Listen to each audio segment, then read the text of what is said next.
Praise the Lord. தினம் ஒரு ஜெப விண்ணப்பம். எங்களை அதிகமாய் நேசிக்கும் எங்கள் நல்ல தகப்பனே, ஆசீர்வதிக்கப்பட்ட இந்த புதிய நாளுக்காக நன்றி செலுத்துகிறேன் அப்பா. இன்றைய நாளிலே உம் நாமம் தரிக்கப்பட்டு பின்மாற்றத்திற்கு சென்ற பிள்ளைகளுக்காக உம் பாதப்படியில் வருகிறேன் தகப்பனே. ஆண்டவரே அப்பா, உம்முடைய மகிமையை அறிந்து உம்முடைய அன்பை ருசி பார்த்து உம்மிடத்தில் கிருபை பெற்ற அநேகம் பிள்ளைகள் இன்று உம்முடைய சமூகத்திற்கு வராமல் விலகி இருக்கிறார்கள் தகப்பனே. அப்படிப்பட்ட பிள்ளைகள் எல்லாம் உம் பாதப்படியில் ஒப்பு கொடுத்து ஜெபிக்கிறேனப்பா. ஆண்டவரே அப்பா, உமது கிருபையால் ரட்சிக்கப்பட்ட பிள்ளைகள் சிலர் உலக ஆசைகளால் வழி தவறி சென்றுள்ளனர் தகப்பனே.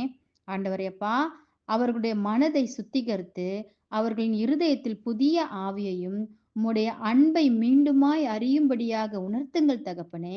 ஆண்டவரே அப்பா, பிசாசானவன் வைத்துள்ள வலைகளிலிருந்தும் உலக ஆசையின் அடிமைத்தனத்திலிருந்தும் பிள்ளைகளை மீட்டு மீண்டுமாய் உம்முடைய சமூகத்திற்கு கொண்டு வருவீராக ராஜா. அவர்கள் ஒவ்வொருவருடைய வாழ்க்கையும் உலகத்திற்கு என்று இல்லாமல் கர்த்தருக்கென்று உம்முடைய நாமம் மகிமைப்படும்படியாக உமக்கு சாட்சியாக வாழ கிருபை தாரும் என் தகப்பனே. எசேக்கியேல் 36:26.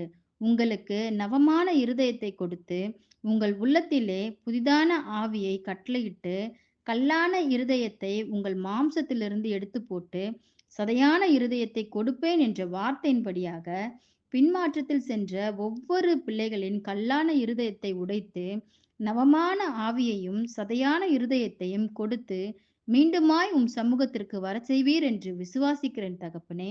இயேசுவின் நாமத்தினால் ஜெபிக்கிறேன் ஜீவனுள்ள எங்கள் நல்ல பிதாவே, ஆமேன்.